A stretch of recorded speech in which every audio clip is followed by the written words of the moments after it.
இது Canada sky yoga மன்றத்தின் வாராந்த சிறப்பு சிந்தனை உரை நிகழ்ச்சி. இன்றைய நிகழ்ச்சிக்கு இணையதளம் வாயிலாக வருகை தந்துள்ள அனைத்து வேதாத்திரிய அன்புள்ளங்களையும் வாழ்க வளமுடன் என்று வாழ்த்தி வணங்குகின்றோம். இன்று நமக்கு சிறப்பு சிந்தனை உரை வழங்க நம்முடன் இணைந்திருப்பது பேராசிரியர் அருட்செல்வி அம்மா அவர்கள். பேராசிரியர் அருட்செல்வி அம்மா அவர்கள் நமது மன்றத்துடன் மிக நெருக்கமான தொடர்புடையவர். 2019 ஆண்டிலிருந்து நமது மன்றத்திலே தொடர்ச்சியாக எல்லா நிகழ்ச்சிகளிலும் பங்கு கொண்டு நமக்கு சிறந்த சிந்தனை உரைகளும் அறிவுரைகளும் ஆலோசனைகளும் வழங்கி வருபவர். இந்த மன்றத்தின் வளர்ச்சியிலே மிகவும் அக்கறை கொண்டவர். அம்மாவை பற்றி தெரியாதவர்கள் யாரும் இந்த இணைப்பிலே கிடையாது. அம்மா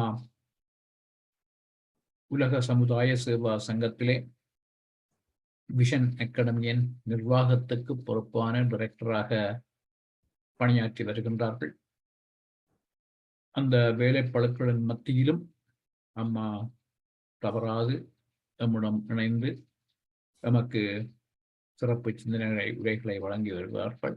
அந்த வகையிலே இன்றும் அம்மா ஆழியாரிலிருந்தே நமக்கு சிறப்பு சிந்தனை உரையை வழங்க இருக்கின்றார்கள். இன்று ஒரு சிறப்பான ஒரு தலைப்பு, நல்ல ஒரு குடும்பம் பல்கலைக்கழகம். இந்த பாடலை நாம் எல்லோரும் சிறு வயதிலிருந்தே கேட்டு ரசித்து வந்திருக்கின்றோம். அந்த பாடலிலே இந்த நல்ல ஒரு குடும்பம் பல்கலைக்கழகம் என்றதிலே இருக்கின்ற அந்த ஆழமான அர்த்தத்தை இன்று தெளிவாக நாம் அம்மாவுடைய சிந்தனைகளிலிருந்து புரிந்து கொள்ள இருக்கின்றோம். வேதாத்திரிய அன்பர்கள், வேதாத்திரியத்தை வாழ்க்கை நெறியாக கொண்ட நாம் இந்த தலைப்பிலே இன்னும் ஆழமாக வேதாத்திரிய தத்துவத்தையும் ஆழமாக புரிந்து கொள்ள இன்று நமக்கு ஒரு வாய்ப்பு இருக்கின்றது. இப்பொழுது அம்மாவை இந்த தலைப்பிலே இந்த சிந்தனை உரையை ஆரம்பிக்குமாறு கனடா ஸ்கை யோகா மன்றத்தின் சார்பிலே பணிவன்புடன் வேண்டிக் கொள்கின்றோம். வாழ்க வளமுடன் அம்மா. வாழ்க வளமுடன் ஐயா, மிக்க நன்றி. வாழ்க வையகம், வாழ்க வையகம், வாழ்க வளமுடன். குருவே துணை.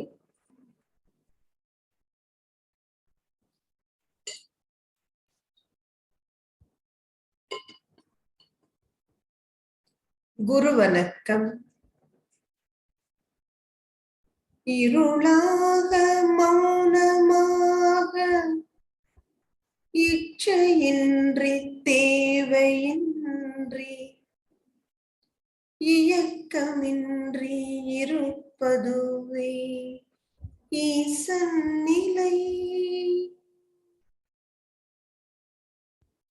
இருளாக மௌனமாக இச்சையின்றி தேவையின்றி இயக்கமின்றி இருப்பதுவே ஈசன் நிலை. இதை உணர இருள் நிலைக்கு மனம் அடங்கி ஈசனோடு ஒன்றாகி இணைந்த பின்னே உணர்வதுதான் மெய்ப்பொருள் உணர்வார். இருள் நிலையை உணர்வதற்கு பொருள் வடிவம் மனம் கொண்டார். எவ்வாறு பொருந்தும்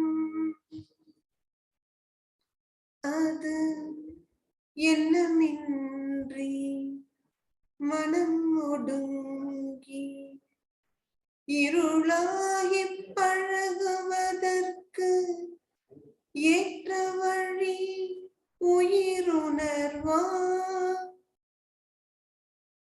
இந்த மறைபொருளுணர குருவடி தொடர்வோம். இந்த மறைபொருளுணர குருவடி தொடர்வோம்.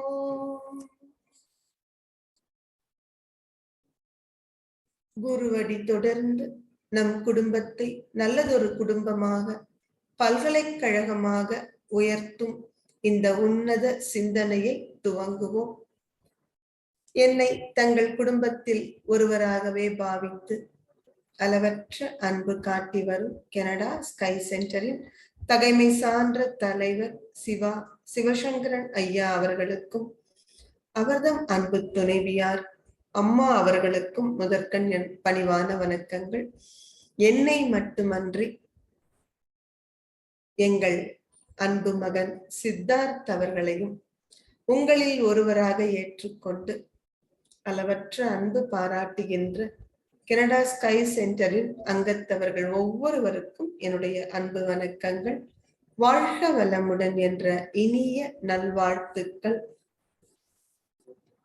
இன்றைக்கு அழகா நம்முடைய தலைவர் ஐயா சொன்னது போல இந்த பாடல் நல்லதொரு குடும்பம், பல்கலைக்கழகம், அன்புமணி வழங்கும் சுரங்கம் என்று எவ்வளவோ ரசிச்சு கேட்டிருப்போம், எத்தனையோ முறை திரும்ப திரும்ப பாடியிருப்போம். ஏன் இன்று அதையே சிந்தனைக்கு ஒரு தலைப்பாக எடுத்துக்கணும்னு எனக்கு தோணுச்சுன்னா, இன்று இந்திய தேசத்தில், இப்ப நீங்க கனடாவில் இருக்கீங்க, இந்த வெஸ்டர்ன் கண்ட்ரீஸ்ல சகஜம் என் குழந்தைகளும் உன் குழந்தைகளும் நம் குழந்தைகளோடு விளையாடி கொண்டிருக்கிறார்கள் என்று சொல்வது நம்ம தேசத்தினுடைய ஒரு பாரம்பரியம், பண்பாட்டினுடைய உயர்வு, ஒருவனுக்கு ஒருத்தி என்கின்ற கலாச்சாரம். அதிலும் அருட்தந்தை சொல்லுவாங்க, எளிதில் விவாகரத்து கிடைப்பதற்கு வழி இல்லாத ஒரு சமூகம் தான் ஆரோக்கியமான சமூகம். எனவே நாம் இன்று நல்லதொரு குடும்பம், பல்கலைக்கழகம் என்பதை பற்றி சிந்திக்கின்ற ஒரு காலத்தின் கட்டாயமாக இருக்கிறது. முந்தைய அது இயல்பா இருந்தது நம்முடைய குடும்பங்கள்ல. அவை பாட்டி சொல்றாங்க, இல்லறம் அல்லது நல்லறம் அன்று. தமிழர்கள் குடும்ப வாழ்க்கையை கூட அறம் என்றுதான் சொன்னார்கள். அதனால்தான் திருவள்ளுவர் இல்வாழ்க்கை என்று ஒரு அதிகாரமே எழுதி அதுல ஒரு 10 திருக்குறள் வைத்திருக்கிறார். அந்த திருக்குறள் அதிகாரத்தில், இல்வாழ்க்கை 5வது அதிகாரத்தில் என்ன சொல்றார்? அறத்தாற்றின் இல்வாழ்க்கை ஆற்றின் புறத்தாற்றி போவை பெறுவது எவன் அப்படிங்கிறார். அறநெறி வாழ்க்கை என்றால் அது இல்லற வாழ்க்கை தான். அதை விட்டு நாம் சாதிக்க போவது எதுவும் இல்லை. அதே அதிகாரத்தில் தான் சொல்வார், அரணெனப்பட்டதே இல்வாழ்க்கை, அதுவும் பிறன் பழிப்பதில்லாயும் நன்று. அப்ப எது அறம்? இல்வாழ்க்கை தான் சிறந்த அறம். இது தமிழர்கள் உலகிற்கு கொடுத்த ஒரு வாழ்க்கை நெறி. மகாகவி பாரதி சொல்வார், துறந்தார் திறமை பெரிது. துறவிகளை குறைத்து மதிப்பிட முடியுமா? பொருள், புகழ், செல்வாக்கு, புலனின்பம் என்று அத்தனையும் துறந்தவர்களுடைய திறமை பெருசுதான், ஒத்துக்கிறோம். அப்படி சொல்லும் பொழுதே அங்க ஒரு குறிப்பு இருக்கு, இதை விட பெருசா ஏதோ ஒண்ணு சொல்ல போகிறார். துறந்தார் திறமை பெரிது அதினும் பெரிதாகும், இங்கு குறைந்தாரை காத்து எளியார்க்கு உணவீந்து குலமகளும் அறந்தாங்கு மக்களும் நீடூழி வாழ்கென அண்டமெல்லாம் சிறந்தாலும் நாதனை போற்றிடும் தொண்டர் செய்யும் தவமே. இல்லறத்தார் செய்கின்ற தவம்தான் துறவிகளின் தவத்தை விட மேன்மையானது. என்ன காரணம் என்றால், இல்லறத்தார் வாழ்க்கை நெறியே எப்படி அமைந்திருக்கிறது? குறைந்தாரை காத்து, தன்னை விட வயதில் அறிவில் குறைந்தவர்களை காப்பது இல்லறத்தாரின் கடமை. எளியார்க்கு, தன்னை விட பொருள் செல்வத்தில் குறைந்தவர்கள் எளியவர்களுக்கு உணவு கொடுப்பதும் இல்லறத்தானின் கடமை. இந்த சமூக கடமைக்கு பிறகுதான் குடும்ப கடமையே பாரதி சொல்றாரு பாருங்க. யாரெல்லாம் தன்னை விட வயதிலும் அறிவிலும் குறைந்தவர்களோ அவர்களை பாதுகாக்க வேண்டும். அதே போல தன்னை விட வசதி வாய்ப்புகளில் குறைந்தவருக்கு உணவு கொடுத்து உதவ வேண்டும். அதன் பிறகுதான் குலமகள் தன்னுடைய இல்லத்தரசியும் அறம் தாங்கும் மக்கள், இந்த குறைந்தாரை காக்கின்ற எளியார்க்கு உணவு கொடுக்கின்ற அறத்தை தன்னை தொடர்ந்து செய்யவிருக்கின்ற குழந்தை செல்வங்கள், இவர்கள் நீடூழி வாழ வேண்டும் என்று இறைவனை வணங்குகின்ற இல்லறத்தானினுடைய தவம் தான் துறவிகளின் தவத்தை விட மேன்மையானது. இதுக்கு ரொம்ப அழகா நம்ம ஒரு கதை கேள்விப்பட்டிருப்போம். நாரத மகரிஷி வாழ்க்கையில நடந்ததாக அந்த கதையை சொல்லுவாங்க. ஒரு முறை நாரதற்கு கர்வம் வந்துருச்சு. தான் விஷ்ணுவின் பரம பக்தன். எந்த இடத்துல கர்வம் வந்தாலும் நல்லா ஞாபகம் வச்சுக்கோங்க, இறைவன் அந்த இடத்தை விட்டு காலி பண்ணிடுவார். அதனாலதான் ஆங்கிலத்துல ரொம்ப அழகா என்ன சொல்றோம், ego, EGO, just God out. நம்ம கிட்ட இருந்து கடவுளை தூக்கி தூர தள்ளிடும். பரந்தாமன் பார்த்தார், நாரதருக்கு ஒரு உண்மையை விளங்க வைக்க வேண்டும் என்று சொல்லி அன்றைக்கு நாரதன் வைகுண்டத்துக்கு வந்து ஓம் நமோ நாராயணா அப்படின்னு சொல்ல இவர் கவனிக்காமலே இருக்கார். நாரதருக்கு ஒரே ஆச்சரியம். நம்ம திரும்ப திரும்ப இறைவனை தொழுகிறோம், இறைவன் பாராமுகம் காட்டுகிறார் என்று கேட்கிறார் உரிமையோட வந்து. நீங்க என்ன கண்டுக்கவே இல்லை. இறைவன் சொல்றார், இல்ல, பூலோகத்தில் என்னுடைய பரம பக்தன் ஒருவன் இருக்கிறான், நான் அவனுக்கு அருள் பாலித்துக் கொண்டிருந்தேன், அதனால கொஞ்சம் உன்னை கவனிக்க முடியல நாரதா.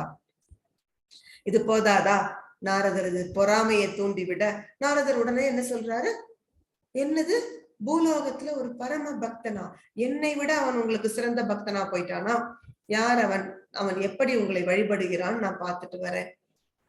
நேரா வந்து பார்த்தாரு. ஒரு ஏழை விவசாயி அவர் காலையில எழுந்தாரு. நாரதர் முத நாள் ராத்திரில திண்ணையில படுத்து தூங்கிட்டு இருக்காரு.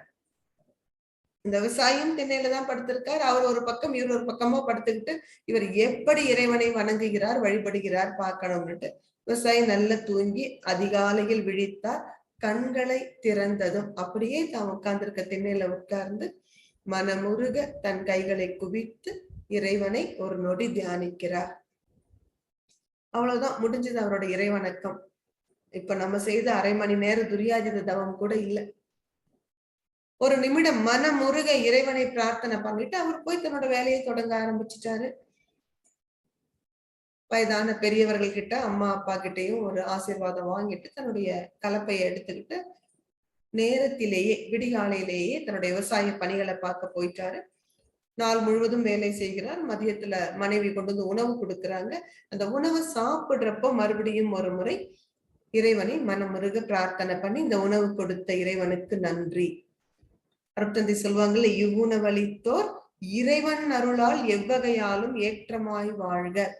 மனமுருக பிரார்த்தனை பண்ணிட்டு சாப்பிடுறார். இப்ப நாரதர் எண்ணிக்கிட்டே வர்றார்.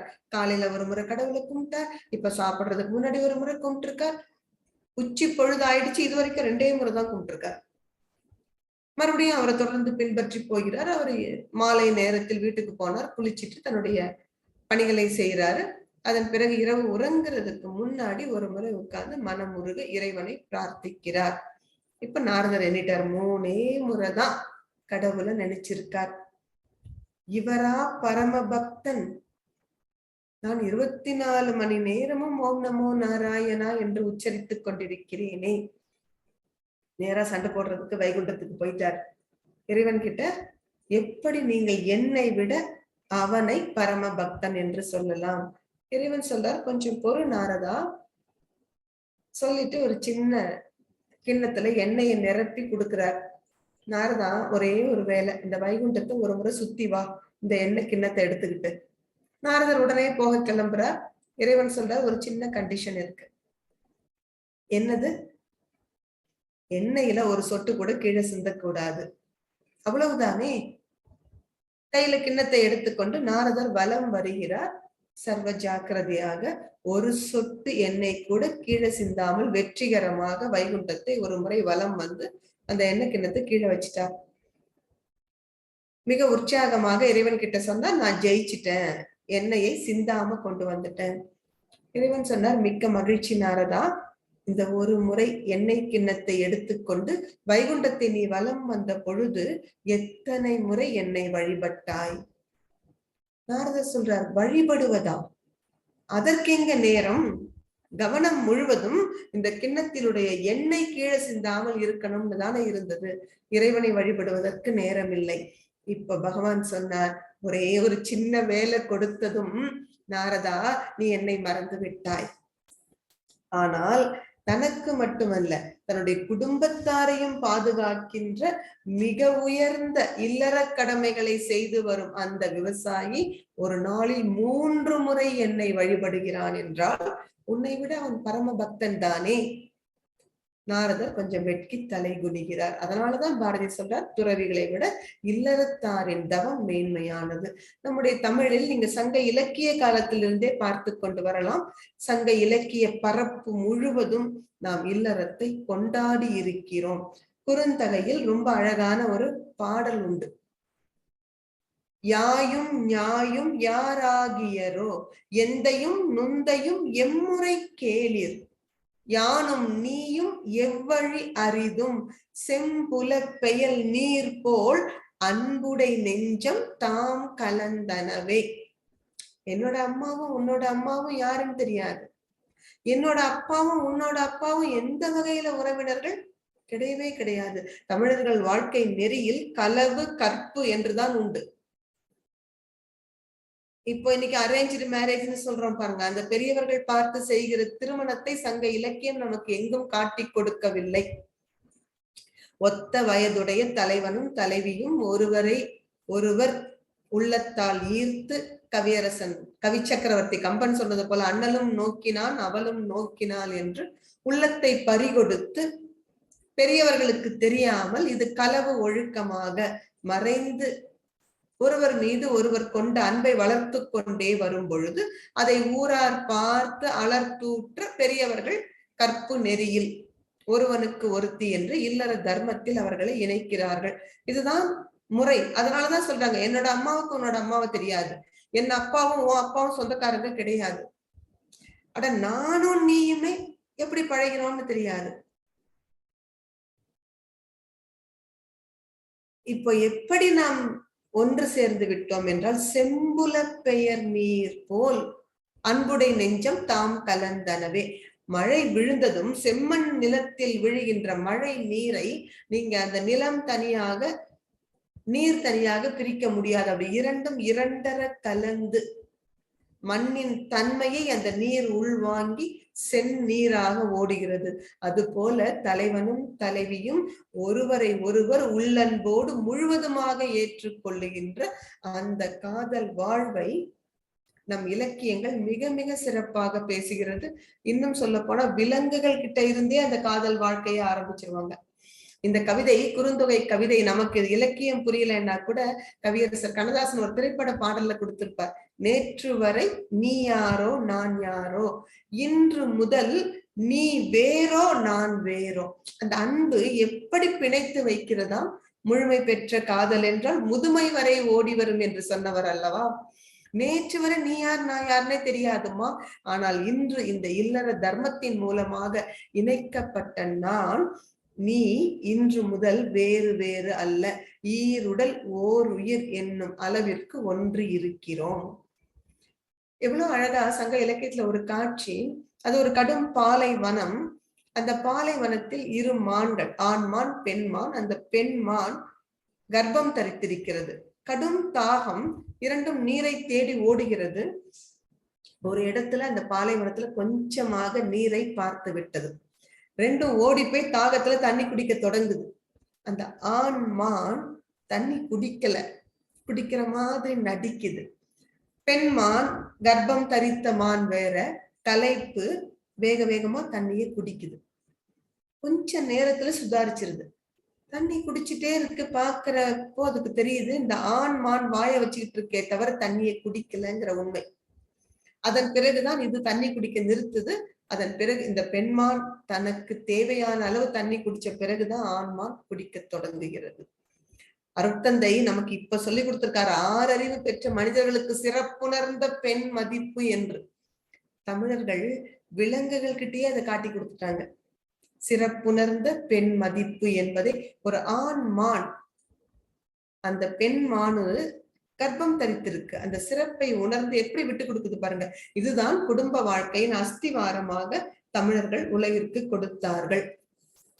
இப்ப நம்ம அருட்தந்தை வழியில குடும்ப அமைதியை பார்க்க போறோம். நல்லதொரு குடும்பம் பல்கலைக்கழகமாக இருப்பதற்கு அருட்தந்தை தெளிவா சொல்லுவாங்க, கற்க வேண்டிய பாடங்கள் அனைத்தையும் கற்கின்ற மிகச்சிறந்த பல்கலைக்கழகம் குடும்பம் தான். இந்த வீட்டுல நீங்க கத்துக்க முடியாத பாடமே இல்லை. எத்தனை பிஹெச்டியும் நம்ம குடும்பத்துல வாங்கலாம். இன்னும் சொல்ல போனா வெளியில நம்ம வாங்கின பிஹெச்டி எல்லாம் இந்த குடும்பத்தை நல்லதொரு குடும்பமாக உயர்த்துவதற்கு சமயத்தில் பயன்படக்கூட மாட்டேங்குது. அருட்தந்தை அழகா சொல்றாங்க, உங்கள் குடும்பத்தை கோயிலாக்குங்கள், அங்கே பூசாரியாக நானே வருகிறேன். சரி, எப்படி இப்ப குடும்பத்தை நாம் கோவில் ஆக்குவது? அதற்கு முதலில் குடும்பம் என்கின்ற அடிப்படை வட்டம் எதுன்னு நமக்கு தெரியணும். அருட்தந்தை அதை மிக அழகா நமக்கு சொல்லி கொடுக்கிறாங்க. தெய்வ புலவர் திருவள்ளுவர் வழியில் நின்று திருவள்ளுவர் என்ன சொல்லுவார்? இல் வாழ்வான் என்பான் இயல்புடைய மூவர்க்கும் நல்லாற்றில் நின்ற துணை. இல்வாழ்க்கை அதிகாரத்தினுடைய தொடக்க குரலே இதுதான். இல்வாழ்வான் என்பான் இயல்புடைய மூவர். யார் அது இயல்புடைய மூவர்? அருட்தந்தை விளக்கிய பிறகுதான் நமக்கு புரிகின்றது. முதலில் நம்மை பெற்றெடுத்த தெய்வ சொரூபங்கள், பெற்றோர், அதன் பிறகு வாழ்க்கை துணை, நமக்கு பிறக்க போகிற அல்லது பிறந்திருக்கிற குழந்தைகள். இவ்வளவுதான் ஒரு குடும்பத்தின் அடிப்படை வட்டம். பெற்றோர், கணவன், மனைவி, குழந்தைகள், இவர்களுக்கு நடுவேதான் அந்த அன்பு பிணைப்பு மிக மிக இறுக்கமாக இருக்க வேண்டும். எக்காரணம் கொண்டும் கணவர் கூட பிறந்தவங்க சொன்னாங்கன்ட்டு கணவரோட சண்டை போடுறதோ அல்லது மனைவியினுடைய அம்மா அப்பா சரியான மரியாதை கொடுக்கல என்று சொல்லி கோவிச்சுக்கிறதோ எல்லாம் வேண்டவே வேண்டாம் என்று அருட்தந்தை சொல்கிறார்கள். சரி, இந்த மூவருக்கு அடுத்தது யார்? இவங்கதான் அச்சாணி. இந்த பெற்றோரையும் சரி பிள்ளைகளையும் சரி பாதுகாக்க வேண்டிய பொறுப்பு இந்த இல்லறத்தாருக்கு, கணவன் மனைவிக்கு உண்டு. திருவள்ளுவர் இது அன்றியும் இன்னொரு 6 கடமைகள் சொல்லுவார். துறந்தார்க்கும் துவாதவர்க்கும் இறந்தார்க்கும் இல்வாழ்வான் என்பான் துணை. பாருங்க, முதல்ல சமூக கடமையை தான் திருவள்ளுவர் சொல்றார். துறந்தார்னா துறவிகள், துவாதவர் என்றால் வறியவர்கள், இறந்தார்க்கும். இன்றைக்கு நம்ம நிறைய சமூக அமைப்புகள் எல்லாம் யாரும் உற்றார் உறவினர் இல்லாத அனாதைகளாக இறந்தவர்களுக்கு பொறுப்பெடுத்துக் கொள்கிறது. இல்லறத்தானது கடமை என்று திருவள்ளுவர் சொல்கிறார். உனக்கு சம்பந்தம் இருக்கோ இல்லையோ, இல்லற தர்மத்தில் இருப்பவனுக்கு யாரும் உறவினர்கள் அற்ற ஒரு அனாதை பிணத்தை உரிய முறைப்படி அடக்கம் செய்வது கடமையாகிறது. அடுத்தது ஒரு 5 கடமை சொன்ன. இப்ப 6 கடமை சொல்லிட்டோங்களா? யார் யாரு? இல்வாழ்வான் என்பான் இயல்புடைய மூவர்க்கும் பெற்றோர், வாழ்க்கை துணை, பிள்ளைகள். அடுத்த 3 யாரு? துறந்தார், வறியவர், இறந்தார். இன்னொரு 5 கடமை சொல்றார். இந்த 11 கடமைகளும் செய்வதற்கு தகுதி உள்ளவன் தான் பிரம்மச்சரிய வாழ்க்கையிலிருந்து இல்லறத்துக்கு அடி எடுத்து வைக்கணும். அடுத்த 5 என்ன? தென்புலத்தார், தெய்வம், விருந்து, ஒக்கள், தான் என்று ஆங்கு ஐம்புலத்தாறு ஓம்பல் தலை. அருட்தந்தை அதுதான் நமக்கு சொல்லிக் கொடுப்பார். 5 கடமை: தான், குடும்பம், சுற்றம், ஊர், உலகம். 5 கடமை முறையே முக்கியம், கெடாமலும் பார் ஒன்றினால் மற்று. இப்படி வகுத்து கொண்டே வந்த திருவள்ளுவர் அந்த ஒரு திருக்குறள் இருக்கும், ரொம்ப அழகா நம்ம வேடிக்கையா சொல்லுவாங்க, மஞ்சப்பை திருக்குறள்னு. அந்த காலத்துல திருமண தாம்பூலம் கொடுக்கும் பொழுது அந்த பையில இந்த திருக்குறள் தான் அச்சடிப்பாங்க. அன்பும் அரணும் உடைத்தாயின் இல்வாழ்க்கை பண்பும் பயனும் அது. எவ்வளவு தெளிவா அந்த இல்லற வாழ்க்கையை சொல்லி கொடுக்கிறார் பாருங்க. அன்பும் அரணும் உடைத்தாயின். ஒரு குடும்பம் என்கிற சின்ன வட்டத்துல நம்ம அன்பு காட்டணும் ஒருவருக்கு ஒருவர், கணவன் மனைவியிடம், குழந்தைகளிடம், பெற்றோர்களிடம். அதன் பிறகு அது மட்டுமே போதாது. ஒரு இல்லறம் இனிமையாக இருப்பதற்கு அறநெறிப்படி இருக்கணும். அதுதான் இல்வாழ்வின் பயன். இல்வாழ்வின் பண்பு என்பது அன்பு, பயன் என்பது அரண். அந்த அறத்தினால்தான் ஒரு சமூகம் உயர்ந்து விளங்கும்.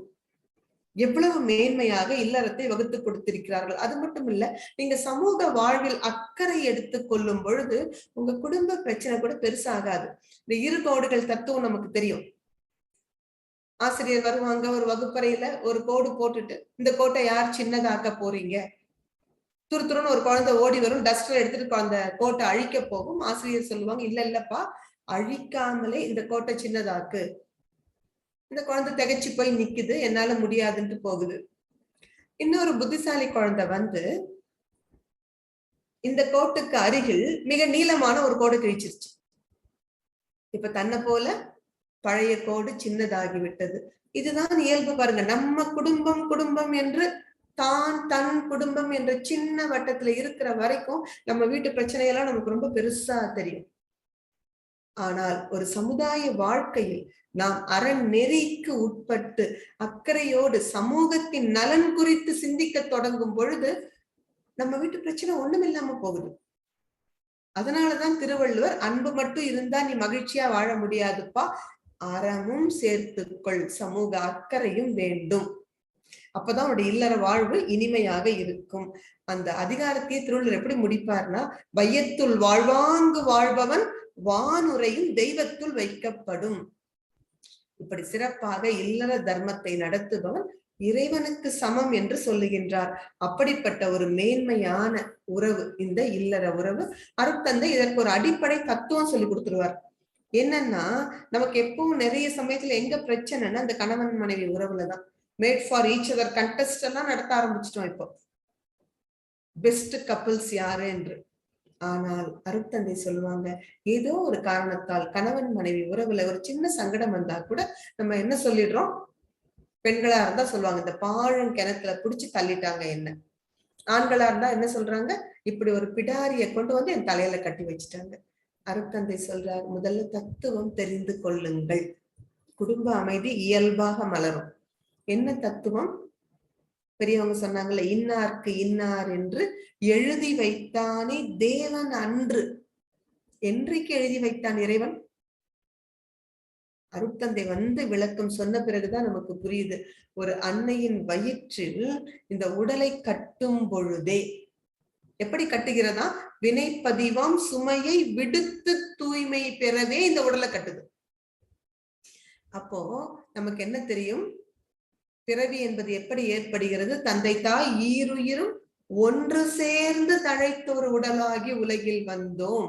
அந்த குரோமோசோம்ஸ் அம்மாவோடதும் அப்பாவோடதும் இணையும் பொழுதே இந்த குழந்தையினுடைய கருமையத்தில் பேரறிவு நிலையில் இருந்து இந்த உடலை கட்டுகின்ற அந்த ஆன்மா எப்படிப்பட்ட வாழ்க்கை துணை அமைந்தால் என்னுடைய கர்மா எல்லாம் நீங்கி நான் பிறவி எடுத்ததன் நோக்கமான இறை உணர்வு பெற முடியுமோ, அப்படிப்பட்ட வாழ்க்கை துணைவரை அங்கேயே தீர்மானிச்சிருது. பேரறிவு நிலையில் இருந்து. அங்க எங்கேயாவது குழப்பம் வருமா? அதனாலதான் திருமணத்துல நீங்க இந்த சப்தபதி மந்திரம்னு சொல்லும் பொழுது அதுல ஒரு மந்திரத்தினுடைய பொருள் என்னன்னா, பெண்ணே, நான் இத்தனை காலமாக மீண்டும் மீண்டும் மீண்டும் பிறந்து பிறந்து பிறந்து என்னுடைய நோக்கமான இறைநிலை உணர்வு பெற முடியாததால் இந்த பிறவியும் இந்த மந்திரத்தின் மூலமாக இந்த கணவன் மனைவி உறவினுடைய அந்த மேன்மையை சொல்றாங்க பாருங்க. எதற்காக உன் கைத்தலம் பற்றுகிறேன் என்றால் இந்த பிறவியின் நோக்கமான இறை உணர்வு பெற வேண்டும், உன் மூலமாக, இதுதான் என்னுடைய இறுதி பிறவியாக இருக்கணும் என்று சொல்வதாக அந்த மந்திரம் அமைகிறது. அப்ப அருட்தந்தை இந்த தத்துவத்துல நம்ம தெளிவு அடைஞ்சிட்டோம்னா, கணவன் மனைவி உறவு என்பது நாம நினைக்கிற மாதிரி பலர் கூடி அல்லது அவர் சொல்லி இவர்கள் சில அக்கறையோடு முயற்சிகள் எடுத்து இந்த திருமணம் நடந்தது. பொதுவா நம்ம அப்படி ஒரு கம்ப்ளைண்ட் தான் வச்சிருப்போம் இல்லைங்களா? அந்த திருமணத்துல என்னோட ஒண்ணு விட்ட சித்தப்பா இந்த பெண்ணோட ஜாதகத்தை கொண்டு வந்து எங்க அம்மா கிட்ட கொடுத்தாங்க, எங்க அம்மா அப்பா போய் பார்த்தாங்க, எல்லாம் சரியா இருக்குன்ட்டு இப்படி ஒருத்தைய கொண்டு வந்து என் தலையில கட்டிட்டாங்க என்று சொல்வதோ, அல்லது கிளி போல வளர்த்து என்னை கொண்டு வந்து இந்த குடும்பத்துல தள்ளிட்டாங்க என்று பெண்கள் குறைப்பட்டுக் கொள்வதோ தேவையில்லை. இது தெளிவா புரிந்து கொள்ளுங்கள். அருட்தந்தை சொல்லுவாங்க, கருமையம் உருவாகும் பொழுதே தீர்மானிக்கப்பட்டு விடுகிறது. அதனாலதான் நம்ம பெரியவங்க திருமணங்கள் சொர்க்கத்தில் நிச்சயிக்கப்படுகின்றன என்று சொன்னார்கள். அந்த திருமண வாழ்க்கை எப்படி இருக்கணும்னு அருட்தந்தை சொல்லிக் கொடுக்கிறார். அன்பு ஊற்றாக. எவ்வளவு அழகா அருட்தந்தை சொல்றார். அன்பு ஊற்றாம் இல்லறத்தில் ஆண் பெண் இரு பேரும் அவரவர் துணைவர்களை மனம் வருந்த செய்தால். நம்ம இன்னைக்கு அதுதானே பண்ணிட்டு இருக்கோம். துன்ப உணர்வாலை எழும்பி தாக்கியோரை தாக்கும், தொல்லை தரும் சாபமாம், நோய்கள் வரும் தேர்வீர், இன்ப ஊற்று இருவரிடை பெருக வாழ்த்தலோடு இன்முகமும் பொறுமை தியாகம் தகைமை காட்ட வேண்டும். தன் புகழ் விளக்கும் நல்ல தரமுடைய மக்கள் தழைப்பார்கள். இல்வாழ்வை ஆய்ந்து கண்ட உண்மை. அறந்தாங்கு மக்கள்னு பாரதி சொன்னார் அல்லவா? அப்படி ஒரு அற்புதமான குழந்தைகள் பிறக்கணும்னா அந்த கணவன் மனைவி உறவு என்பது அன்பு ஊற்றாக இருக்க வேண்டும். இதுல அருட்தந்தை தனக்கே உரிய மதிநுட்பத்தோடு ஒரு பொடி வைக்கிறார் பாருங்க. நான் ஏதோ துறவி சாமியார் நினைச்சுக்காதீங்க. இல்வாழ்வை ஆய்ந்து கண்ட உண்மை இது. ஒரு இல்லறத்தானாக இருந்து இல்வாழ்வை ஆராய்ச்சி செய்ததன் பயனாக சொல்கிறேன். நீங்கள் உங்கள் குடும்பத்தில் கணவன் மனைவி ஒருவரை ஒருவர் மனம் வருந்தும்படி, அவர்கள் மனம் நோகும்படி செய்தால் அது சாபமாக மாறும். அதற்கு பதிலாக வாழ்த்திக் கொண்டே வாங்க. இன்முகத்தோடு பொறுமை தியாகம் தகைமை இதெல்லாம் பின்பற்றுகிற பொழுது அந்த குடும்பம் ஒரு பல்கலைக்கழகமாக இருக்கும். இதுல ரொம்ப அருட்தந்தையினோட மேன்மை, இல்லற வாழ்வில் அடியெடுத்து வைக்கிறாங்க இல்லையா, அந்த இளமை நோன்பு காலம் முடிந்து அப்போ ஒரு வாழ்த்து சொல்றாரு பாருங்க. அகமகிழ் அரிய காட்சிங்கிறார். இந்த குழந்தைகள் அந்த உரிய பருவத்தில், அதனாலதான் பெரியவங்க பருவத்தே பயிர் செய்யன்னு சொன்னாங்க. இன்னைக்கு அதை கூட தொலைச்சிக்கிட்டு இருக்கோம். இன்னைக்கு குழந்தைங்க 30-35 வயசானா கூட இன்னைக்கு திருமணத்தை பத்தின ஒரு சிந்தனை இல்லை. திருமண வாழ்க்கையில் ஈடுபட போவதில்லை என்றால் அது வேறு ஒரு நோக்கத்திற்காக நான் என்னுடைய வாழ்வை அர்ப்பணித்திருக்கிறேன். ஒரு ஆராய்ச்சியா இருக்கலாம் அல்லது ஆன்மீகமா இருக்கலாம். அதை நாம ஏற்றுக்கொள்கிறோம். அல்ல திருமணம் செய்வது என்று முடிவெடுத்து விட்டால் அந்த உரிய பருவத்தில் செய்யணும். அப்ப அருட்தந்தை சொல்றாங்க, அப்படி ஒரு இளம் குழந்தைகள் தம்பதிகளாக இல் வாழ்வில் அடியெடுத்து வைக்கின்ற அந்த காட்சி எப்படி இருக்கா? அகமகிழ் அரிய காட்சிங்கிறார். எப்படி ஒரு அற்புதமான கவிதை சொல்றார் பாருங்க. திருவளரும் செல்வர்களாம் மணமக்காள் நற்சீர்திருத்தம் ஒழுக்கம் என்ற வழியில் நின்றே இருவர் உளம் ஒன்றுபட்டு இனிது வாழ இசைந்து பல பெரியோர்கள் அவையில் இங்கே ஒருவர் ஒருவருக்கு உடல் பொருளோடு ஆற்றல் உவந்து அர்ப்பணித்து அமர் நிகழ்ச்சி கண்டு பெருமகிழ்வு எய்துகிறோம். நீங்கள் வாழ்க்கை பேரனைத்தும் பெறவென்றே வாழ்த்துகின்றோம். அந்த இல் வாழ்க்கையில் அடியெடுத்து வைக்கும் இளம் தம்பதிகளை வாழ்த்துகின்றார் பாருங்க. எப்படியா பெரும் மகிழ்ச்சி பொங்குகிறது.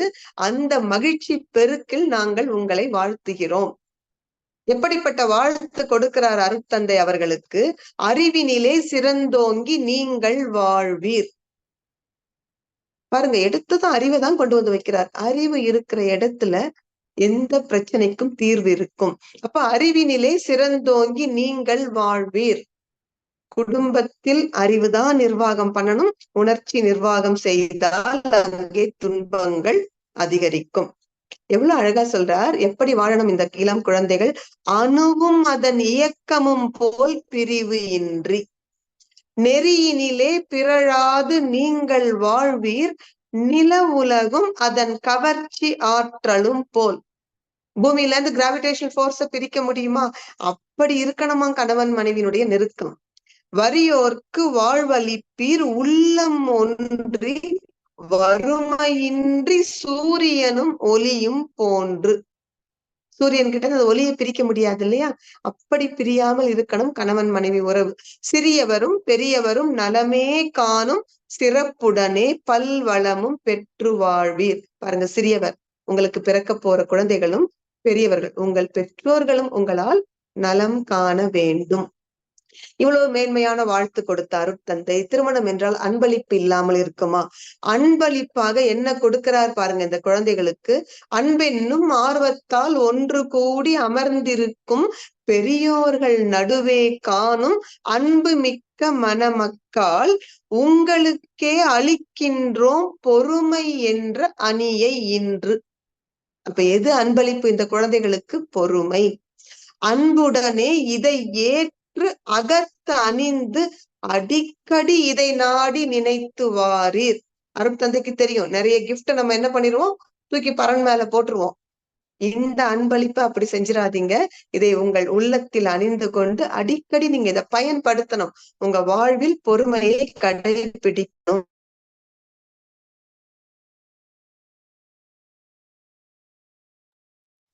அன்பளிப்பாம் இந்த அணி சினத்தை நீக்கும், ஆராயும் திறன் அளிக்கும், வாழ்வு நன்றாம். இந்த பொறுமை என்ற அணி உங்களுக்கு என்ன கொடுக்குது? ஆராய்ச்சியை கொடுக்கிறது. அதன் விளைவாக நீங்கள் சினத்திலிருந்து தப்பித்துக் கொள்ளலாம். வாழ்க்கை நன்றாக இருக்கும். ஒரு குடும்பத்தில் அமைதி இருக்குமானால் அதுதானே சமூகத்தின் அமைதியாக, உலக அமைதியாக மலரப் போகிறது. எனவே அருட்தந்தை ரொம்ப அழகா அப்படி ஒரு குழந்தைய கையை பிடிச்சு கூட்டிட்டு போற மாதிரி இந்த இல்லற தர்மத்தினுடைய நெறிமுறைகளை எல்லாம் நமக்கு சொல்லிட்டு வர்றாரு பாருங்க.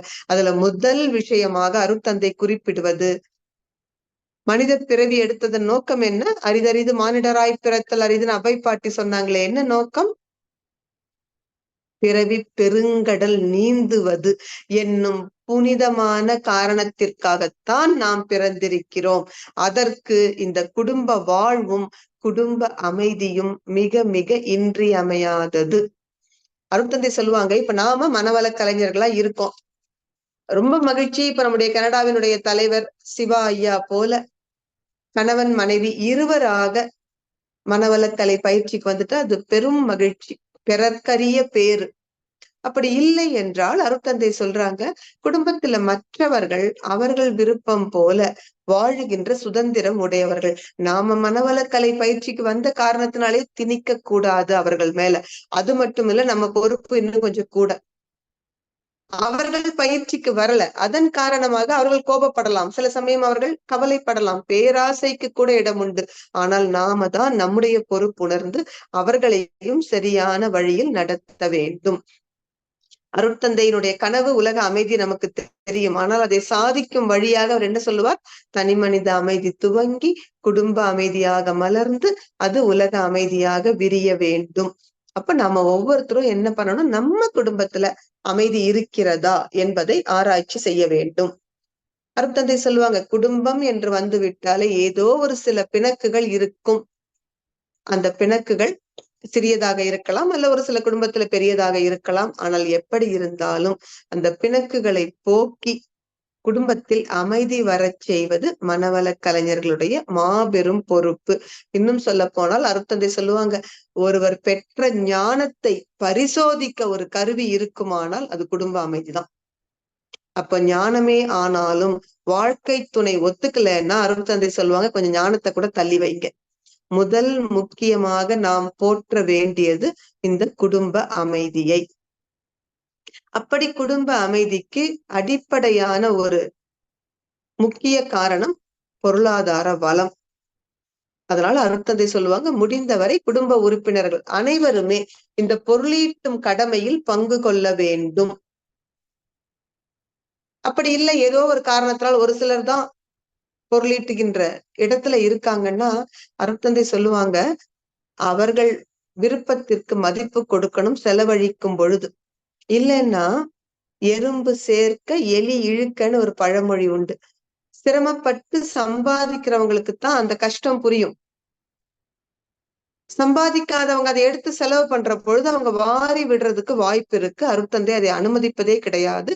ஆனால் 2 பேரும் சம்பாதிக்காட்டாலும் குடும்பத்தில் கணவனுக்கு தெரியாமல் மனைவி பொருளை சேமிப்பதோ அல்லது செலவு செய்வதோ கூடவே கூடாது. அதே போல மனைவிக்கு தெரியாமல் கணவரும் செலவு செய்வதோ சேமிப்பதோ கூடவே கூடாது. அது பொதுவாகத்தான் இருக்கணும். எவ்வளவு அழகாக மிக மேன்மையான ஒரு விஷயத்தை ட்ரஸ்ட். ஒரு குடும்பம்ங்கிறது என்னங்க? அடிப்படையில் நம்பிக்கை. அந்த நம்பிக்கை குலைந்து போனால் அந்த குடும்ப அமைதி என்பது அந்த கட்டடமே ஆட்டம் கண்டுரும். அதனாலதான் அருட்தந்தை சொல்றாங்க, மனைவிக்கு தெரியாமல் கணவனோ அல்லது கணவனுக்கு தெரியாமல் மனைவியோ சம்பாதிப்பதோ செலவு செய்வதோ சேர்த்து வைப்பதோ கூடவே கூடாது. அதனால் என்ன தீமை வரும்னா, அந்த தெய்வீக உறவுன்னு சொல்றோம் இல்லையா, கணவன் மனைவி உறவு என்பதை ஒரு டிவைன் பார்ட்னர்ஷிப் தான் சொல்லுவோம். அந்த ஒரு தெய்வீக உறவு குலைந்து விடும். ஏன்னா மனசுல ஒரு ஒளிவு மறைவு, கள்ளம் கபடம் இருந்தால் எப்படி குடும்பத்துல அமைதி இருக்கும்? எப்படி நீங்க மகிழ்ச்சியாக மலர்ந்து ஒரு வார்த்தைகளை பேச முடியும். அதை விட கொடுமை நோக்கம் என்ன? பிறவி பெருங்கடல் நீந்துதல். அது எப்படி நடக்கும்? குடும்பத்திலும் அமைதி இருக்காது, நாம் ஆன்மீகத்திலும் மேன்மையான நிலையை அடைய முடியாது. அருட்தந்தை சொல்லுவாங்க, இந்த குடும்ப அமைதிக்கு சிக்கனம் ரொம்ப முக்கியம். அது கூட ஒரு கவிதையிலேயே சொல்லி கொடுப்பாங்க. சிக்கனமும் சிந்தனையும் சீர்திருத்தமுடன் வாழும் துணிவும் கொண்டு எக்கணமும் இருவருமே பிறர் உளத்தில் எழுகின்ற உணர்ச்சிகளை கூர்ந்து உணர்ந்து அக்கணத்தின் சூழ்நிலையை பயனாய் பெற்றே ஆராய்ந்து எதிர் விளைவை கணித்து கொண்டு மிக்க நலமுல வழியே செயல்களாற்றி மேலான அறவழியில் வாழ வேண்டும். சிக்கனம் அடிப்படை. இதுவும் இன்றைக்கு கல்யாணத்துக்கு வாங்குற கடனே பெருசா இருக்கு. எப்படி திரும்ப கட்ட முடியும்? ஏன்னா கல்யாணத்துல எல்லாம் செலவழியுது. அருட்தந்தை சொல்லுவாங்க, செல்வந்தர்களாக இருப்பவர்களுக்குத்தான் இந்த பொறுப்பு அதிகம் இருக்கணும். ஏன்னா இருக்கிறவங்க செலவு பண்றாங்க, அவர்களை பார்த்து இல்லாதவர்களும் கடன் வாங்கி திருமணத்தின் மூலமாகவே நொடித்து போன குடும்பங்கள் ஏராளம் ஏராளம். ஆமா, இப்போ அருட்தந்தை என்ன சொல்லி கொடுக்குறாங்க அப்படின்னா, சிக்கனமும் சிந்தனையும் சிறந்த பண்பும் சீர்திருத்தமுடன் வாழும் துணிவும் கொண்டு. செல்வந்தர்களாக இருப்பவர்கள் தான் சிக்கனத்திற்கு முன் உதாரணமாக வாழ்ந்து காட்ட வேண்டும். இவங்க கிட்ட பணம் இருக்குன்னு இவங்க செலவழிக்கிறாங்க. அப்போ அவர்களை பார்த்து செல்வம் இல்லாதவர்கள் கடன் வாங்கி செலவு செய்கிற பொழுது அது பெரிதும் பொருளாதார சிக்கலுக்கு வழிவகுக்கும். எந்த குடும்பத்தில் பொருளாதார சிக்கல் இருக்கிறதோ அங்கே அமைதி நிலவுவது மிக மிக சிரமம். அதே போல குடும்ப அமைதிக்கு அருட்தந்தை சொல்கின்ற விஷயம், குடும்ப உறுப்பினர்கள் அனைவருக்குள்ளும் ஒரு உறுதியான, நெருக்கமான, உண்மையான, இனிய நட்பு நிலவ வேண்டும். இது குடும்ப அமைதிக்கு மிக மிக முக்கியம். அதிலும் கணவன் மனைவிக்கு இடையே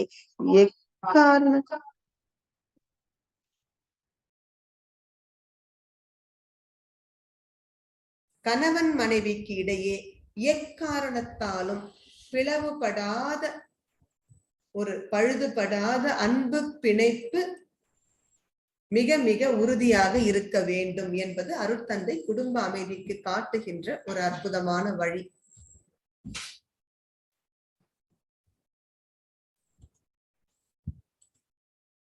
வாழ்க வளமுடன். ஐயா கேக்குதுங்களா நான் பேசுறது? வாழ்க வளமுடன், வாழ்க வளமுடன். அப்ப அருட்தந்தை சொல்றாங்க, இப்படி ஒரு குடும்ப அமைதி நிலவுவதற்கு என்ன பண்ணணும்? முதல்ல கணவன் மனைவி ஒருவரை மற்றவர் துல்லியமாக புரிந்து கொள்ள வேண்டும். ஒருவர் கருத்தை மற்றவர் மதிக்க வேண்டும். ஏதாவது ஒரு கருத்து வேறுபாடு வந்தா விட்டு கொடுத்து, நல்ல மகரிஷி சொல்லுவாங்க, தைரியமாக வெளிப்படையாக பேச வேண்டும்.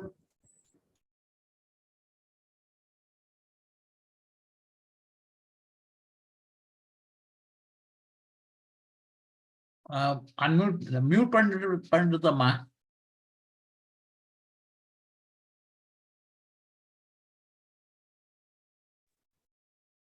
ஐயா வாழ்க வளமுடன். இன்றைக்கு கொஞ்சம் மன்னிக்கணும். பிரச்சனை இல்லையம்மா, பிரச்சனை இல்ல. வாழ்க வளமுடன், வாழ்க வளமுடன். அதனால அருட்தந்தை என்ன சொல்றாங்க, கணவன் மனைவிக்கு நடுவுல கருத்து வேறுபாடுங்கிறது சகஜம். ஏன்னா எந்த இரண்டு மனிதருக்குள்ளும் ஒரே மாதிரி ஒரு விஷயத்தை சிந்திக்க முடியாது. ஃப்ரெட்ரிக் நீட்சே ரொம்ப அழகா சொல்வார், there are no facts, only perceptions. ஒரு விஷயத்தை நாம் பார்க்கிற மாதிரியே அவங்க பார்க்க முடியாது. அதனாலதான் கவியரசர் கண்ணதாசன் சொல்வார், நான் கண்ட காட்சி காண நானல்ல நீங்கள் யாரும். ஏன்னா இருவரும் இருவேறு சூழலில் பிறந்து வளர்ந்தவர்கள். செல்வ செழிப்பான குடும்பத்துல பிறந்து வளர்ந்தவருக்கு இது என்ன சாதாரண விஷயம், ஒரு 1000 ரூபாய் கொடுக்கலாம்னு தோணும். இன்னொருவர் வாழ்க்கையை அடித்தளத்திலிருந்து ஆரம்பித்தால் இதற்கு போய் 1000 ரூபாய் செலவு பண்றதா?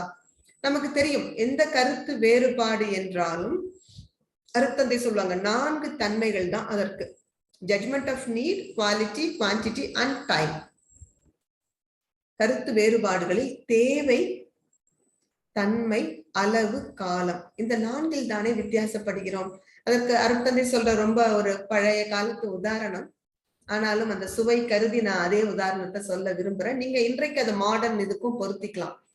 சுவாமி சொல்லுவாங்க, அந்த காலத்துல இந்த வாசல்ல பிச்சை எடுக்கிற ஒரு பழக்கம் இருந்தது.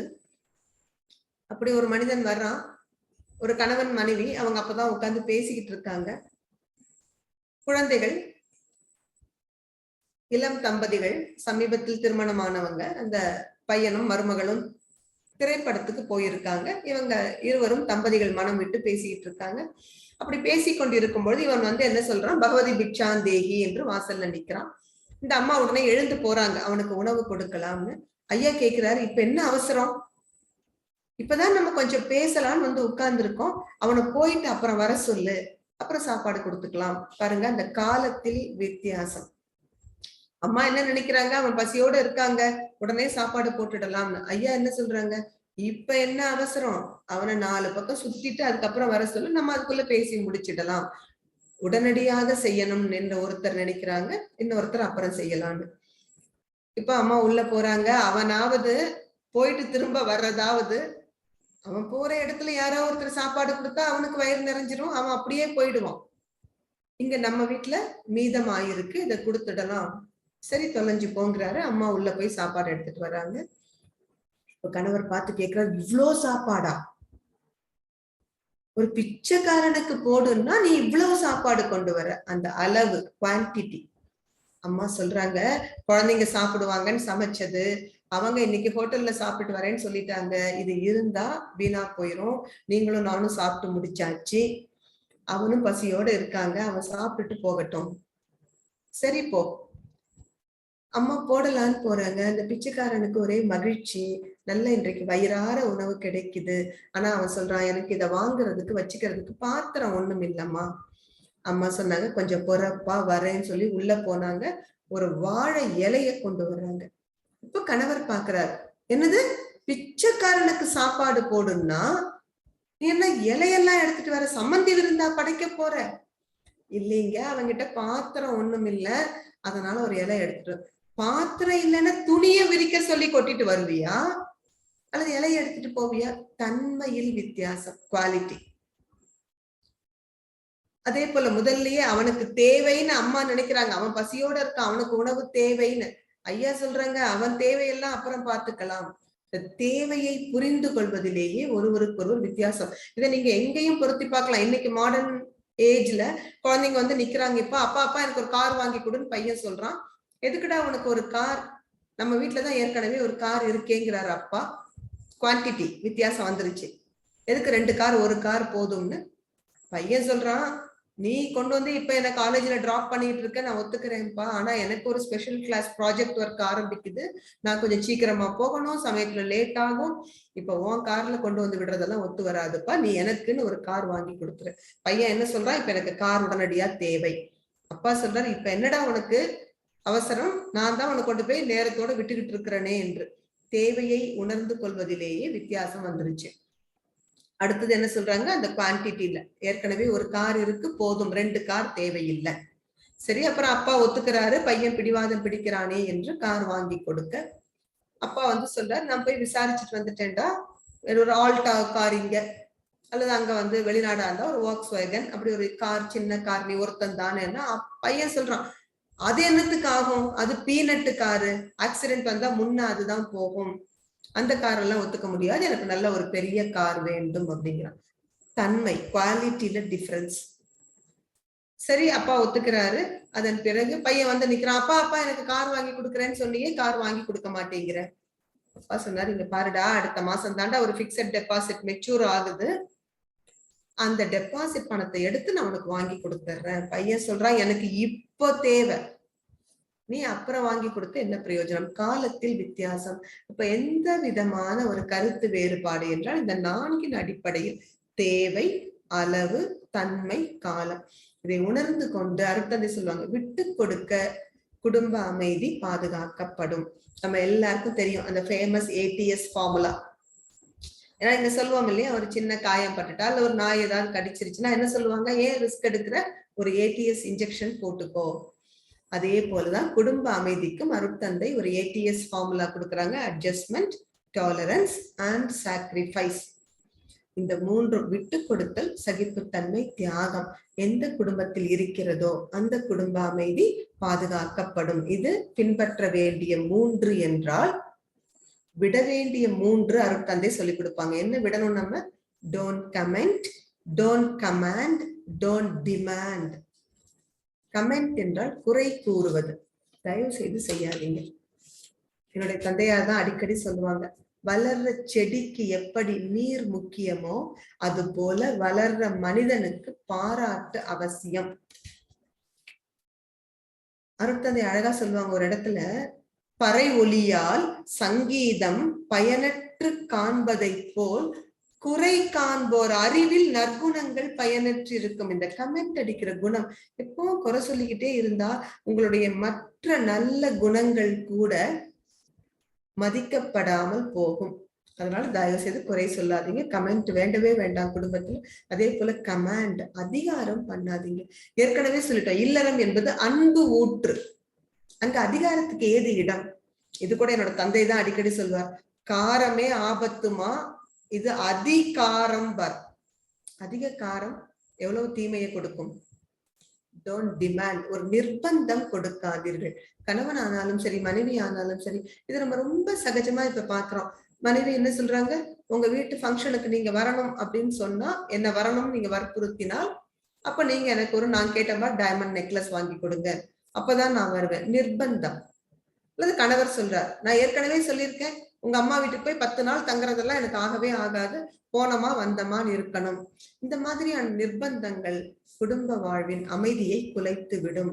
அதனால அர்த்தம் என்ன சொல்லுவாங்க, don't comment, don't command, don't demand.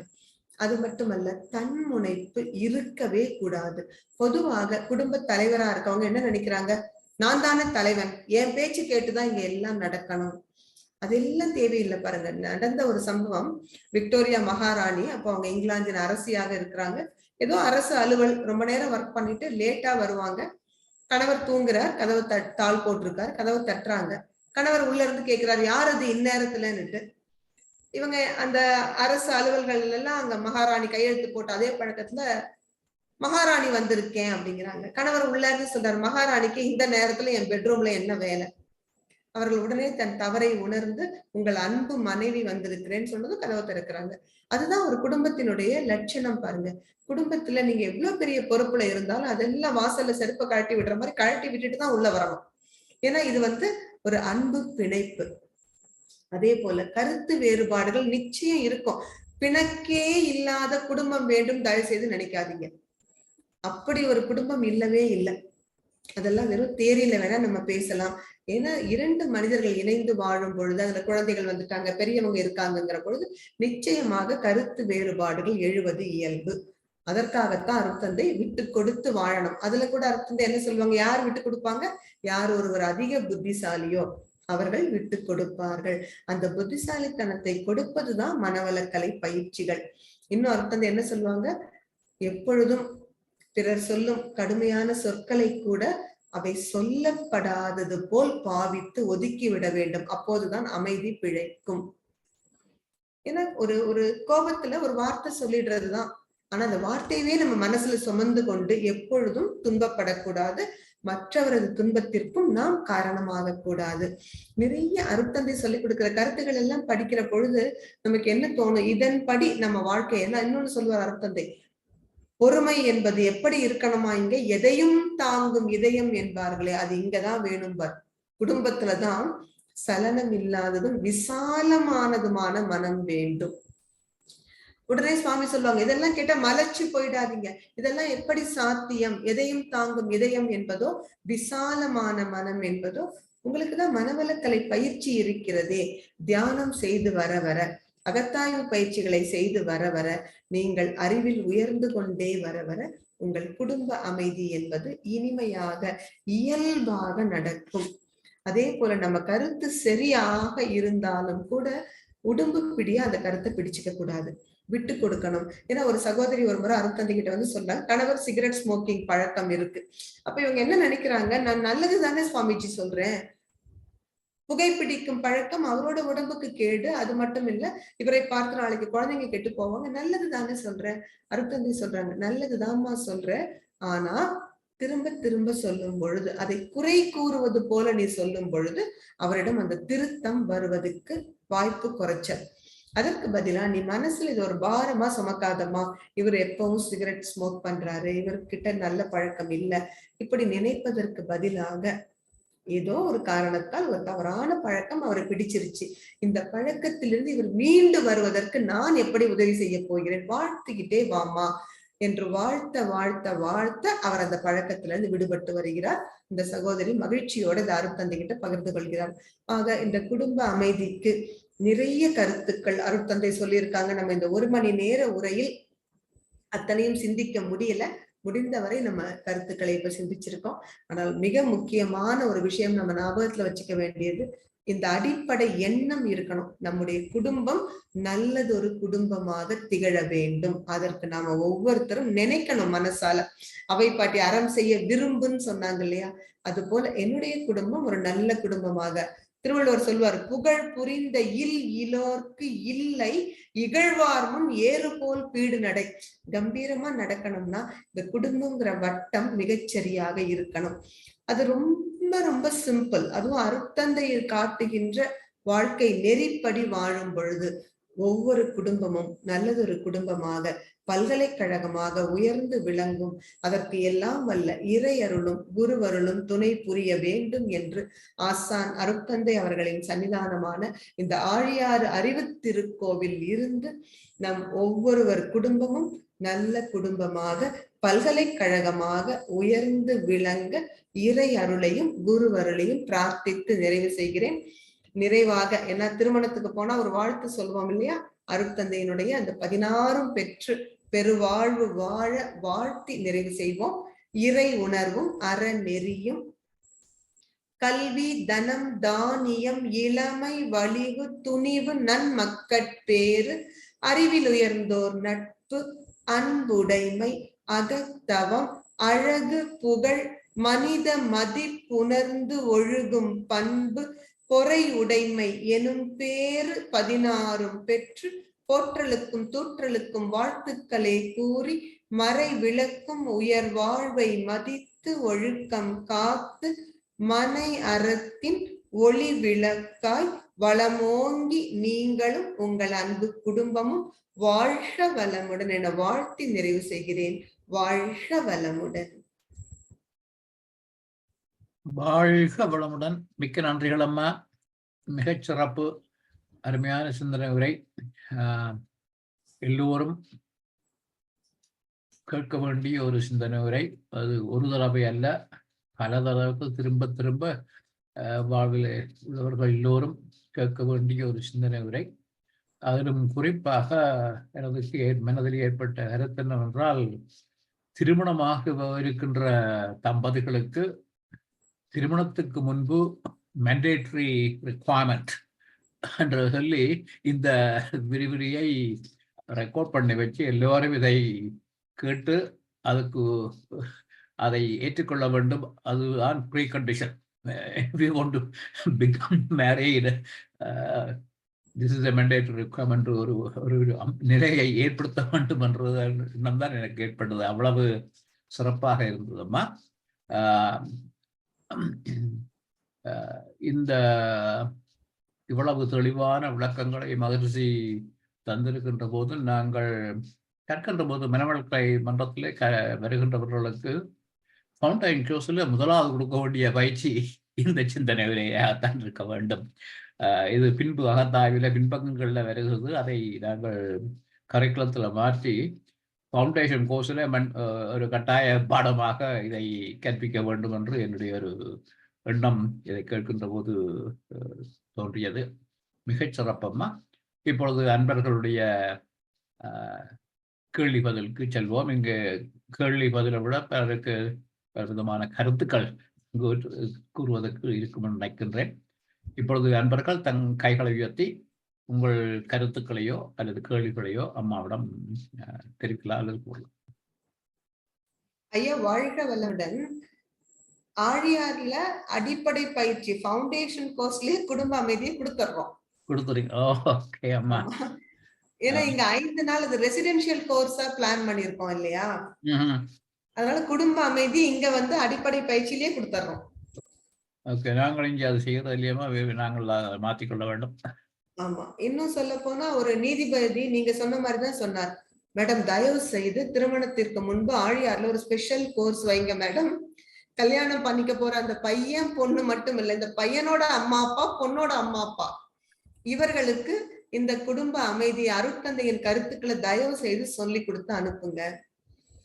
ஒரு ஸ்பெஷல் கோர்ஸே வைக்கணும் அப்படின்னு கேட்டுக்கிட்டு இருக்காங்க. அது போல இன்னைக்கு ஐயா சொன்ன மாதிரி இந்த குடும்ப அமைதி ரொம்ப தேவைப்படுது நமக்கு. இல்ல, அதுல பிறக்கமா தெளிவின்மைகள் தான். நீங்க சொன்ன அந்த 2 கூட்டு தத்துவம் வர வர குடும்பம் மட்டும் சுருங்கவில்லை, மனமும் சுருங்கி விட்டது. அப்ப அங்க அப்ப உலகம் பார்ப்பதெல்லாம் அவர்களுடைய எதிர்பார்க்கை விட பெரிதாக இருக்கின்ற ஒரு தன்மை வருகின்ற போது அந்த மனம் குறுகி அந்த கோடு சிறிதாகி கொண்டே போகின்றது. நாங்கள் கூட்டு குடும்ப வாழ்க்கையில இருக்கின்ற போது இந்த பிறந்த மனம், விசாலமான மனம் இல்லாமல் சுருங்கி சுருங்கி சுருங்கி இப்ப குடும்பத்திலே, அது இந்த மேற்கத்திய நாடுகளிலே வாழுகின்ற எம்மினத்தவருக்கும் கூட நீங்கள் இதுல அந்த பண விபரம் இதுகளை 2 பேருக்கும் ஒருவருக்கு ஒருவர் தெரியாது செலவழிக்க கூடாதுன்னு சொன்னீங்க. இங்க இது ஒரு பழக்கமாக ஒரு அமைப்பாகவே இருக்கின்றது. ஒவ்வொருவரும் 2 பேர் உழைப்பார்கள், அவர்களுக்கு செப்பரேட் அக்கவுண்ட், செப்பரேட் எல்லாமே செப்பரேட் ஆக இருக்கும். அவர்கள் குடும்பமாக வாழ்வார்கள். ஆனால் 60-70% அவர்களுடைய வாழ்க்கை இண்டிவிஜுவல் லைஃப் தான். இது ஒரு பார்ட்னர்ஷிப் பிசினஸ் நடத்துற மாதிரி தான் இருக்குமே தவிர குடும்பமான தன்மை இல்லை. அப்ப அங்கதான் இந்த குடும்பம் என்றால் என்ன என்றதை பற்றிய இந்த விளக்கம் தேவைப்படுகின்றது. அதனால இவ்வாறு இண்டிவிஜுவல்ஸ் 2 பேர் சேர்ந்து இணைந்து வாழுகின்ற ஒரு வாழ்க்கை, ரூம்மேட்ஸ் மாதிரி வாழுகின்ற வாழ்க்கை போல வருகின்ற போது அதில் உள்ள விளர்களும் புரிந்து கொள்ள வேண்டும், அதுக்கான தெளிவுகள் கொடுக்கப்பட வேண்டும். என்றால் உலகம் அவ்வாறு மாறிவிட்டது. மிகச்சிறப்பம்மா. அதுதானுங்க ஐயா இப்ப அருட்தந்தை இந்த கவிதையில சொல்லி கொடுக்கிறாரு பாருங்க. திருமணம்ங்கிறதுக்கு என்ன அழகான விளக்கம் சொல்றாரு பாருங்க. இருவர் உளம் ஒன்றுபட்டு இனிது வாழ இசைந்து பல பெரியோர்கள் அவையில் இங்கே ஒருவர் ஒருவருக்கு உடல் பொருளோடு ஆற்றல் உவந்து அர்ப்பணித்து அமர் நிகழ்ச்சி கண்டு பெரும் மகிழ்வு எய்துகிறோம். நீங்கள் வாழ்க்கை பேரனைத்தும் பெறவென்றே வாழ்த்துகின்றோம். இது இல்லாம நீங்க சொல்ல மாதிரி பிசினஸ் பார்ட்னர்ஷிப் மாதிரி வாழ்ந்தா அது என்ன இல்லறம்? அதான் நமக்கு வருத்தம் என்னன்னா, நாம தான் இந்த செய்தியை உலகம் முழுக்க கொண்டு போய் சேர்க்கணும். அப்படி சேர்க்க வேண்டிய இடத்துல இருக்கிற நாமே இன்று இந்த இல் வாழ்க்கையை சிக்கல் உள்ளதா ஆக்கிக்கிட்டு இருக்கோம். அதுதான் வருத்தம். அதனாலதான் இந்த தலைப்பு சிந்திக்க வேண்டிய அவசியம் ஏற்படுது. ரொம்ப நன்றிங்க ஐயா. வாழ்க வளமுடன்.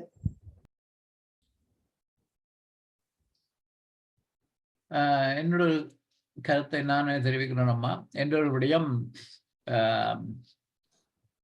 பொதுவாக எல்லோரும் வேலை செய்பவர்கள் இப்பொழுது ஒரு கருத்து சொல்லுவார்கள், வேலையை வேலையோட விட்டுட்டு வீட்டுக்கு கொண்டு வரக்கூடாது, அதுபோல வீட்டு விடயத்தை வீட்டிலேயே வச்சுக்கொள்ளணும், வேலைக்கு போகின்றது வீட்டு பிரச்சனையை வேலையை கொண்டு வரக்கூடாது.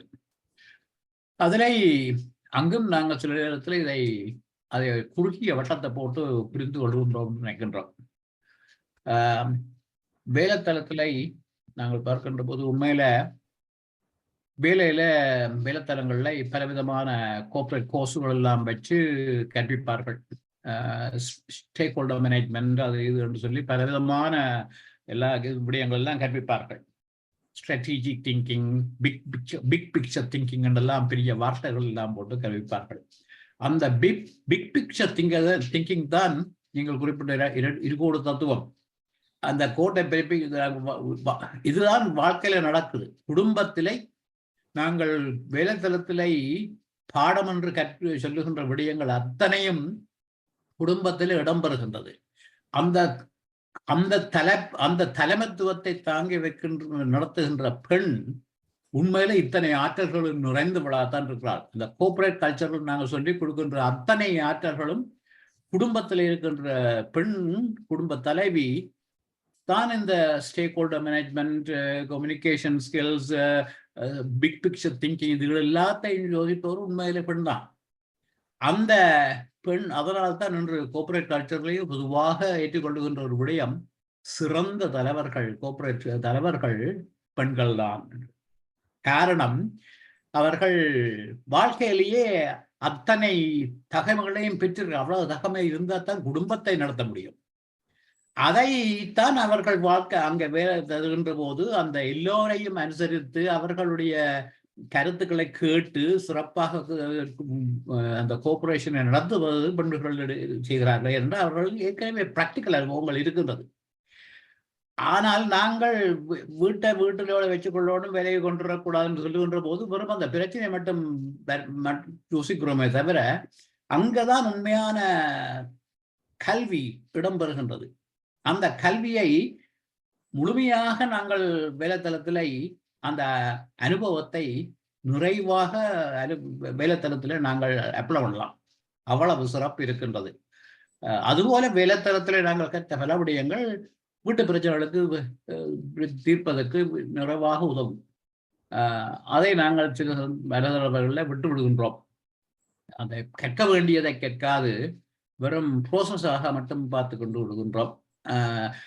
நீங்கள் இன்றைய இந்த சிந்தனை உரைகளை குறிப்பிட்ட மகரிஷியுடைய கருத்துக்கள், திருவள்ளுவர் குறிப்பிட்ட கருத்துக்கள் எல்லாத்தையும் பார்க்கும்போது எல்லாமே டோட்டலாக இந்த வேலைத்தளத்துக்கு பொருத்தமானவையாகவே இருக்கின்றது. அதை உள்ளார்த்தத்தை புரிந்து கொண்டால் அது வாழ்க்கைக்கே பொருத்தமானது. தனிய குடும்பம் ஒன்று இல்லை, முழு வாழ்க்கைக்குமே பொருத்தமானது. இங்கும் அப்ளை பண்ணக்கூடிய விடயம் என்றதைத்தான் நான் புரிந்து கொண்டேன். அதனாலதான் எனக்கு இன்றைய சிந்தனை உரை மிகச்சிறப்பாக தென்பட்டது. என்னுடைய இந்த 35 வருட அனுபவத்தையும் கரைச்சு சாரமாக தந்த மாதிரி இருந்ததம்மா இன்றைய சிந்தனை. மிகச்சிறப்பு. சசிகுமார் ஐயா, கையெழுத்துருங்க. வாழ்க வளமுடன். நன்றிங்க.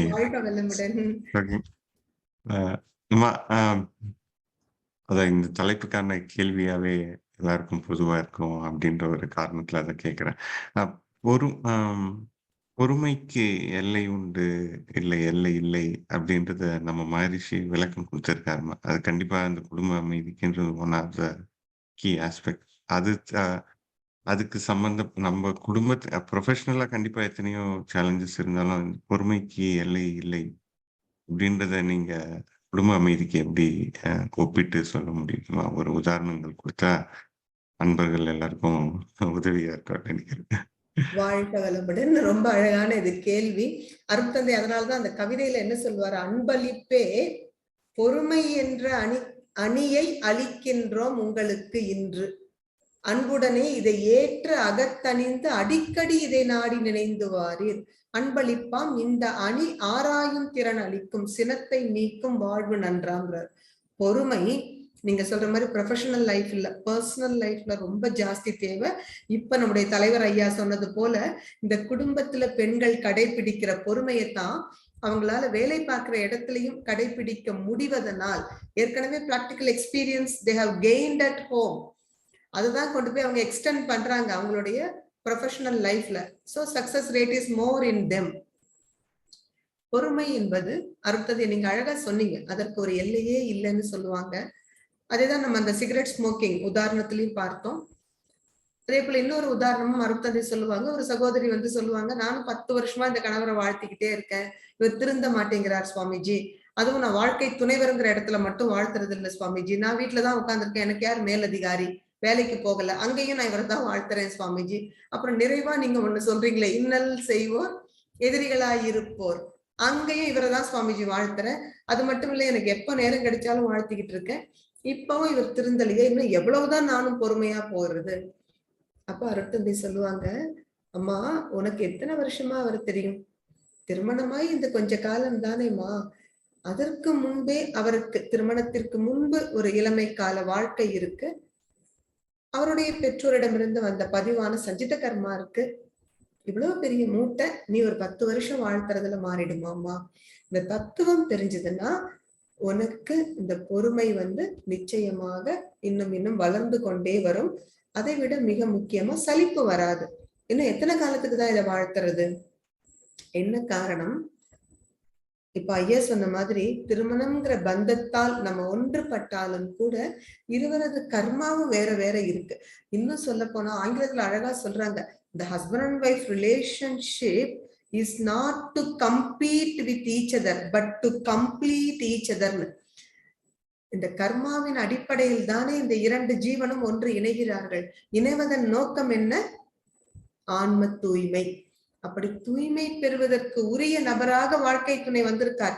நான் இங்கேயும் பொறுமை கடைபிடிக்காமல் மீண்டும் மீண்டும் கோபம் படுறதோ இல்ல கத்துறதோ இருந்தா என்னோட கர்மாவை நான் இன்னும் ஜாஸ்தி இல்ல பண்ணிட்டு போறேன்.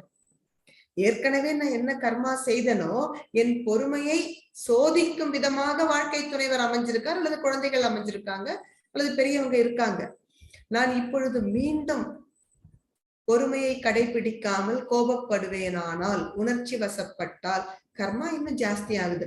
அதனாலதான் அருட்தந்தை தெளிவா சொல்றாங்க, குடும்ப நிர்வாகத்தில் அறிவுதான் ஆட்சி பீடத்தில் இருக்கணும். உணர்ச்சி வயப்பட்டு நாம் ஒருபோதும் செயல் செய்யக்கூடாது.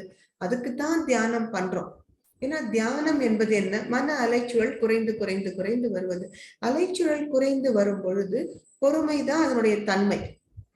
அலைச்சூழல் அதிகமா இருக்கப்பதான் நீங்க கோவப்பட முடியும்.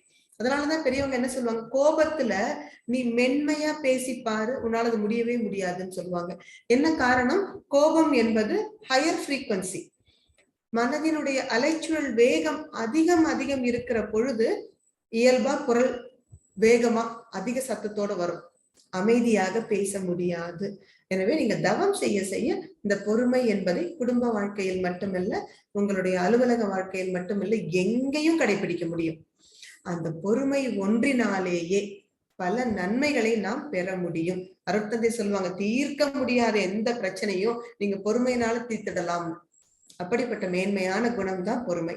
நன்றி, வாழ்க வளமுடன். ரொம்ப அவசியமான ஒரு கேள்வி இது.